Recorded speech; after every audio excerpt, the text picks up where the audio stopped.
ఈ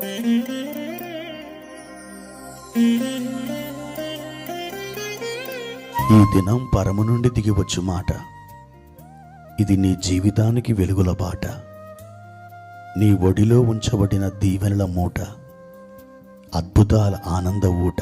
ఏప్రిల్ 3 సంవత్సరమంతా మీరు బైబిల్ చదివి ముగించడానికి ఈరోజు మీరు చదవవలసిన లేఖన భాగము ఉదయం న్యాయాధిపతులు 19, 20, 21 అధ్యాయములు, సాయంత్రం లూకా సువార్త 7వ అధ్యాయము 31 నుండి 50వ వచనం వరకు.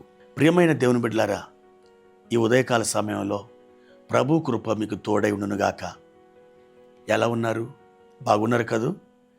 దేవుడు ఎల్లప్పుడూ మిమ్మల్ని నడిపిస్తాడు. ఆయన కనుదృష్టి మీ మీద నిలిచి ఉంది. మీరు ఆయన ప్రణాళికలో ఉన్నవారై ఉన్నారు. మీరు ఆయన ప్రణాళికకు వెలుపల ఎంత మాత్రమును లేరు. మీరు జగత్పునాది వేయబడక మునిపే క్రీస్తులో దేవుడు మిమ్మల్ని ఏర్పాటు చేసుకున్న వారుగా ఉన్నారు. ప్రియ దేవుని బిడ్డలారా, ఈరోజు ప్రభు మన ముందుంచిన వాక్య భాగాన్ని చదువుకుందాం. యెషయా గ్రంథం 53వ అధ్యాయము 2వ వచనం. లేత మొక్కవలెను, ఎండిన భూమిలో మొలిచిన మొక్కవలెను అతడు ఆయన ఎదుట పెరిగెను. అతనికి స్వరూపమైనను సొగసైనను లేదు. మనమతను చూచి అపేక్షించున్నట్లుగా అతని యందు స్వరూపము లేదు. మన ప్రభువారు 10,000 మందిలో ఆయన అతి సుందరుడు, అతికాంక్షణీయుడు, సౌందర్యవంతుడు. ఆయన ముఖం మహిమతో నింపబడినటువంటి ముఖం. ప్రియ దేవుని బిడ్డలారా, అటువంటి ప్రభు మన కొరకు స్వరూపము లేనివాడిగా, సొగసు లేనివాడిగా, సౌందర్యం లేనివాడిగా మారిపోయాడు. యేసు ప్రభువారు గెత్సెమనే తోటలో ప్రార్థిస్తున్నప్పుడు ఆయన మానసికంగా ఎంతో కృంగిపోయాడు, వేదన చెందాడు.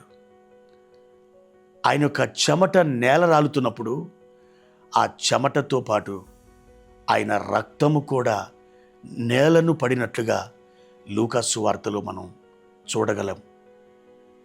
ప్రియ దేవుని బిడ్డలారా, ఆయన కండరాల మాటున ఉన్నటువంటి రక్తనాళాలు పగిలిపోయి ఆయన యొక్క స్వేద రంధ్రాల నుండి ఆ చెమటతో పాటు ఆయన రక్తం స్రవించింది.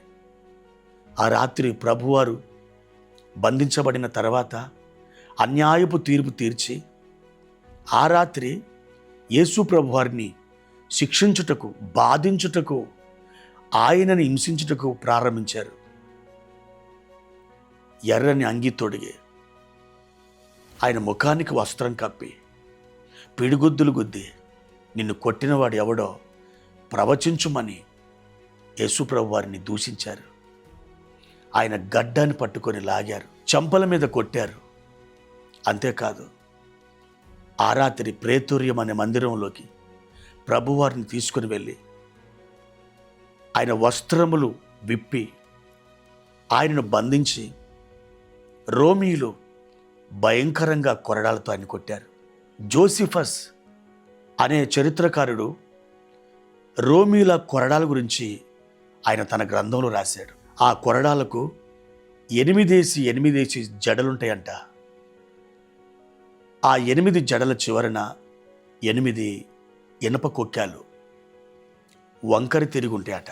వాటిని రోమా సైనికులు పట్టుకొని బంధించబడ్డ ఆ ప్రభువు వీపు మీద వాళ్ళు బలముగా కొట్టినప్పుడు అవి ఆయన శరీరములో లోతుగా దిగబడిపోయి ఆ కొరడాల్ని పైకి లేపినప్పుడు నాగటి చాళ్ళ వలె ఆయన వీపు మారిపోయింది. 39 కొరడా దెబ్బలు, వందలాది నాగటి చాళ్ళ వలె ఆయన వీపు దున్నబడింది. ఆయన వీపు నుండి చిన్న చిన్న ఆ శరీరములోని మొక్కలు కింద పడుతున్నాయి. రక్తం స్రవించింది. 2 అంగుళాలు పొడవున్నటువంటి ఒక రకమైన చెట్టు నుండి తీయబడిన ముళ్ళను తీసుకొచ్చి ఆ తీగల్ని గుండ్రంగా చుట్టి ఆయన తల మీద పెట్టి బలమైనటువంటి ఒక కర్రతో బలముగా కొట్టినప్పుడు ఆ ముళ్ళు ఆయన తలలోకి గుచ్చుకొని వెళ్ళి ఆయన ప్రాణం విలవిలలాడిపోనట్లుగా ఆయన బాధించబడ్డాడు. ఏమాత్రం కూడా సొగసు లేదు, స్వరూపం లేదు. ప్రియ దేవుని బిడ్డలారా, అంతేకాదు బంధించబడినటువంటి ఆ ప్రభుని పిలాతు ముందు నిలబెట్టి ఇతనికి సిలువ వేయండి అని జనసమూహాలు కేకలు వేశారు. వాళ్ళ కేకలు గెలిచినాయి. ఆ రోజు భారమైన సిలువను ఆయన మీద పెట్టి గొలుగోతా కొండ వరకు ఆయన నడిపించి ఆయన చేతులు లాగిపట్టి 8 అంగుళాల పొడవున్నటువంటి ఆ భయంకరమైనటువంటి మేకులు ఆయన చేతుల మీద కొట్టినప్పుడు ఆ సిలువ కొయ్యకు దిగబడిపోయినాయి. 2 కాళ్ళ మీద ఆ పొడవాటి మేకులు కొట్టినప్పుడు ఆయన కాళ్ళలో నుండి కండరాలు చీల్చుకొని ఆ మేకు ఆ సిలువ కొయ్యకు దిగబడింది. లోతైనటువంటి గొయ్యి తీసి ఆ గోతిలో ఆయన సిలువను ఎత్తివేసినప్పుడు ఆయన ఎముకలు స్థానాలు తప్పినాయి. ప్రియమైన దేవుని బిడ్డలారా, ఇంత వేదన ఎందుకు ఆయన భరించాడు? కేవలం నీ కొరకే, నిన్ను రక్షించడానికి. నీ పాప శిక్షను ఆయన తన మీద వేసుకొని ఆ భయానకమైనటువంటి సిలువను, ఆ శ్రమను ఆయన భరించాడు. ప్రక్కలో బల్లెపు పోటు, తీవ్రమైన గాయాలు, చూడడానికి ఆయన ముఖంలో ఏమాత్రం సొగసు లేదు, స్వరూపం లేదు. తన అందాన్ని కోల్పోయాడు. ప్రియ దేవుని బిడ్డ, ఆయన నీ కొరకు నీ పాపములను తన మీద వేసుకొని ఆయన మరణించాడు.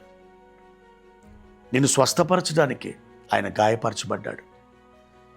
పాప క్షమాపణ మరియు స్వస్థత నీకు ఇవ్వడానికి ఆ కల్వరి కొండలో నీ కొరకు ఆయన గాయపరచబడ్డాడు, మరణం అనుభవించాడు. ఈరోజు ఆయనందు విశ్వాసం ఉంచి పాపక్షమాపణ మరియు నీకు రావాల్సిన అద్భుతమైన స్వస్థతను నువ్వు పొందుకో. దేవుడు మీకు తోడైయునుగాక. ప్రార్థన. ప్రియమైన తండ్రి, మీ ఘనమైన నామానికి స్తోత్రాలు. ప్రభా, ఈ ఉదయకాల సమయంలో మా ప్రియులను ఒక్కసారి కనికరించండి, మీరు దీవించండి, మీరు బలపరచండి. మీ శిలువ రక్తము చేత వారి పాపములను కడిగివేయండి, మీరు పరిశుద్ధపరచండి. నీ పిల్లలుగా, నీ సొత్తుగా వారిని మార్చుకొనండి. మా నాయన, ఇది మొదలుకొని వారిని దీవించి బలపరిచి వర్ధిల్ల చేయమని యేసు నామములో అడుగుచున్నాను తండ్రి. ఆమేన్.